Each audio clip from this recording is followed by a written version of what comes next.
Hello fellow YouTubers, this is a friend of MT93 here on the Duels Jump channel, and I'm kind of doing an end of the format deck profile. One of the beloved and hated decks of the format was hit, and I'm talking about Infernities. So without further ado, let's jump into this thing. So we run the obligatory 3 Infernity Archfiend. He's your searcher, he goes ahead and searches any of your Archfiend cards, and he's an 18 beat stick. Then I run the 3 Necromancer. Game 2 and 3 I'll side one out because you really only need 2.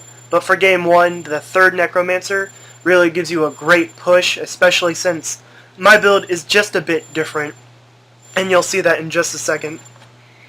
I also play the 2 Summoner Monk for the first turn shenanigans because Monk and 2 spells with is basically game. It wrecks so many people, and it gets the deck going so quick. I only run the 2 Stygian Street Patrol. You only need 2 because you do play Leviair, so you almost have 3 or 4 in the deck at all times. 3 is just way too cloggy, so 2 is perfectly fine with me. Then this is where my build is a bit different. I play the 2 Dark Grepher, mostly because I do not like drawing this card, Archfiend Eris. Drawing this card is almost like game over basically in this deck, so I want to get rid of this. You don't get her effect when you pitch with Grepher because it's a cost, but if you go ahead and ditch a Street Patrol and then send Eris, you do get the effect then, because it's sent with the effect, not by the cost. Then, play the 3 Upstart Hobins, or Upstart Goblins, whatever you want to call it. To be honest, the only thing I would like to change in this build is this. I would like these to actually be 3 Lance, because I honestly did not play this to draw. I played this mostly for the ditching of Summoner Monk, or I would set it as like bait, so that way people thought I had something. But honestly, there was very few times where I went ahead and used this to draw a card. Otherwise, I was siding these out for cards in my side deck. I then play the 3 Mystical Space Typhoon. Again, a lot of the time, they were handy. I could cut it down to 2, especially since artifacts were a thing when I was playing. So, I don't know. I liked them. I hated them. It's a love-hate relationship. I then only played the 2 Soul Charge. Unlike the Worlds build where it was 3 Soul Charge and 3 Instant Fusion, I felt like the deck relied way too much on those 2 cards. And I didn't want to draw Soul Charge first turn with no monsters, because that was just game over. So I only liked the 2 because you only needed to resolve 1 to win. I then play the 2 Instant Fusion because, basically as the same reason stated with Soul Charge, I felt like the deck with 3 revolved way too much around the 2 cards, and you only needed 1 Instant Fusion or 1 Soul Charge, and the game was yours if it was successful. I played the 1 Foolish Burial because you kind of needed to if you're playing Infernities, otherwise you're kind of playing it wrong. The 1 obligatory Book of Moon. A lot of people don't play this in Infernities. I don't really see why, because the way I play it is I'll set it and then I'll go ahead and flip it when I see you have 1 or 2 level 4s or level 3s, so that way you can't go for your Exceed play or your Synchro play, and it just worked from that. Or I'd go ahead and Book of Moon my Necromancer if they tried to I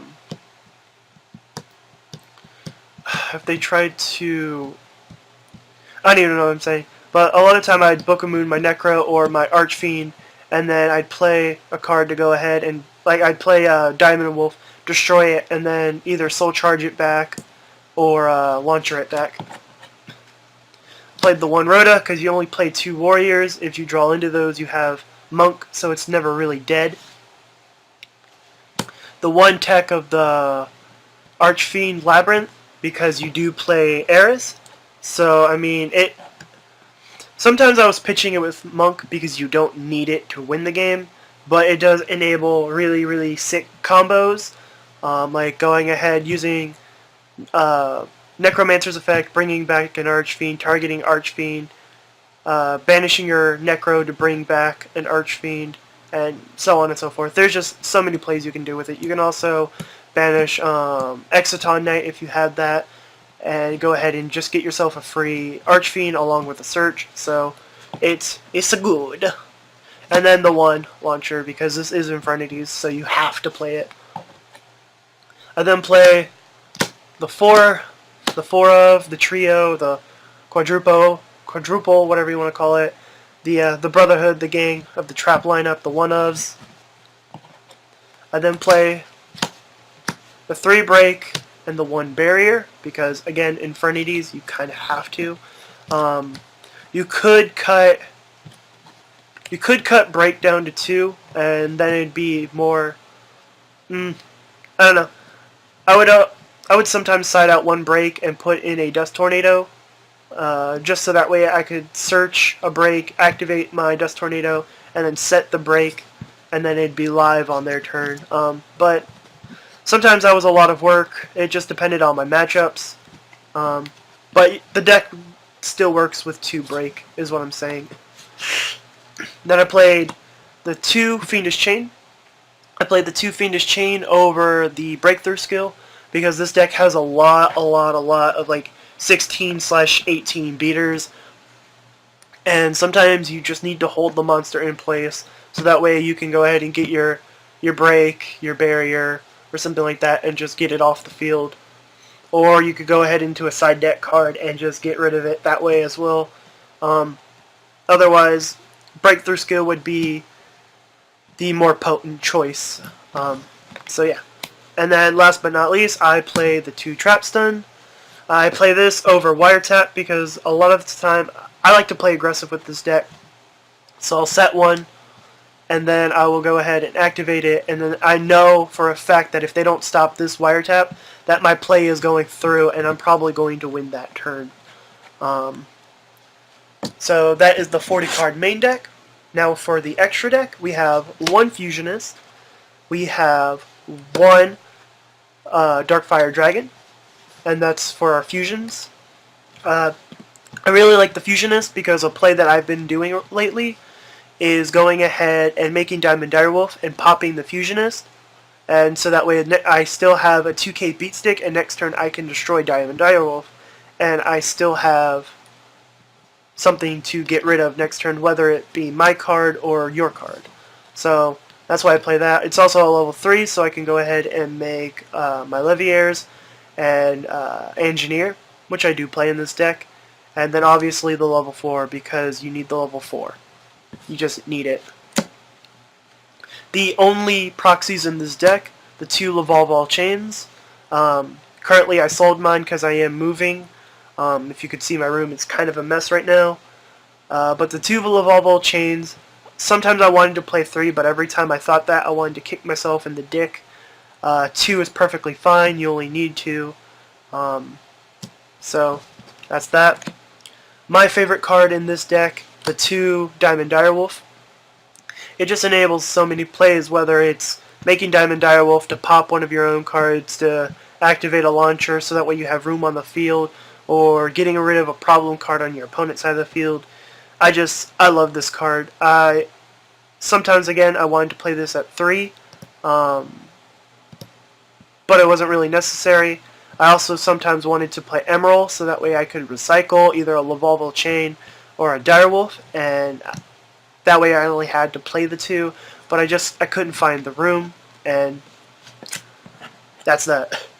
I then played the 1 Key Beetle, the 1 Dweller, the 1 number 80, 1 Black Ship of Corn, 1 Maestroke de Jin, which this, if I had the money, this would probably be a 101 or an Emerald, and then I have the 103 Ragna Zero. This is for my boy Johnny, aka MT93, because he does play Fire Fist, so holla at my boy.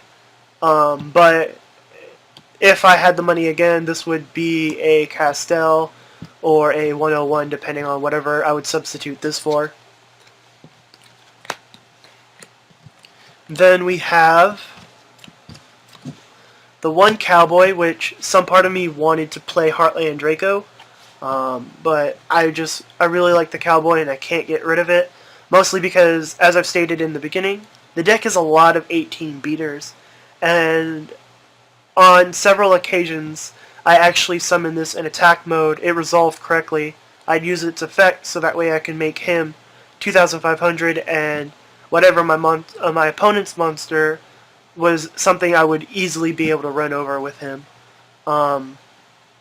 It's just, most of the time he is obviously summoned in defense mode and you burn him for the 800 for game, but there were at least 2 occasions where I summoned him in attack mode and just beat over a beefy monster because this deck just doesn't handle beefy monsters.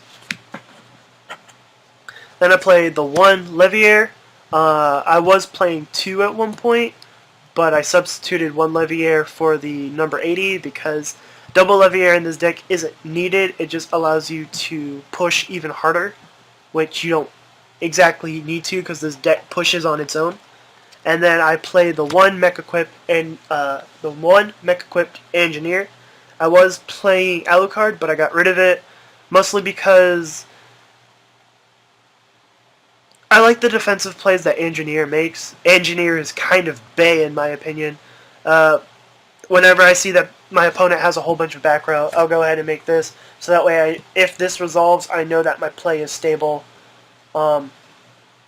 It's just, I love this card so much in this deck, and I would not replace it for anything else. Like, these two are kind of a staple when it comes to the level 3 portion of the deck, and I love it so much. Next, for the side deck, it's not the greatest side deck, but it deals with what I was matched up against over at like the college and the regionals that I go to, or the locals, basically, because I don't go to regionals.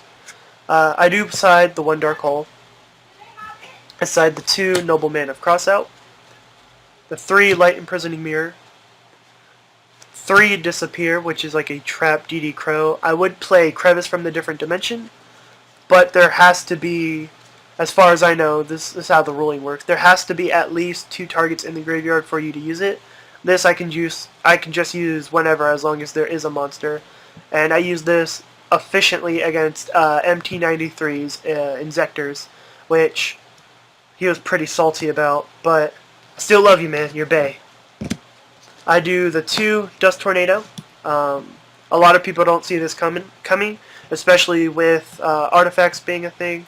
You can just go ahead, if you know you're not playing artifacts, side these in, because a lot of what people are citing is traps, like Royal Decrees and Wiretap. So if you can chain this to a Royal Decree and destroy it, you're fine. Or if you can chain this to like a Skill Drain or something like that, because Skill Drain does hurt the deck, you're golden. So, and it allows you to set a card. So if you have a card in hand, like a Infernity Barrier or Break, you can activate this card, and then you can set your barrier or break, and then everything else in your back row is live, because this deck functions around you not having a hand. I play the 2 DNA Surgery. This was a funny card. I basically play this, turn everything into fiends, and then things like Master Key Beetle with his 2500, or with Lavalval Chain, they get boosted up 500, so it's just like a funny tech to use and stuff like that, especially like with the against the Bujin matchup, which I do have Light Imprisoning, so this was kind of overkill. You could go ahead and use this, and then they couldn't target anything because they're not Beast Warriors anymore, so that's kind of funny. I do the 1 Eradicator Epidemic Virus because one of my friends does play spellbooks. I could make Master Key Beetle target a Necro, hit this, and then they basically can't play, because I'll call spells. And then I do play, sorry about that, I do play the 1 Ceasefire for those who did play 3 Soul Charge and against Gear Gia. and it would just burn them for game, because a lot of the time this would resolve, and it would do anywhere between 25 and 3,000 damage, sometimes even more, depending on what was on board. So that is the Infernity deck profile. Please give a shout out to MT93, aka the Duelist Jump channel, and everyone have a great day. Peace.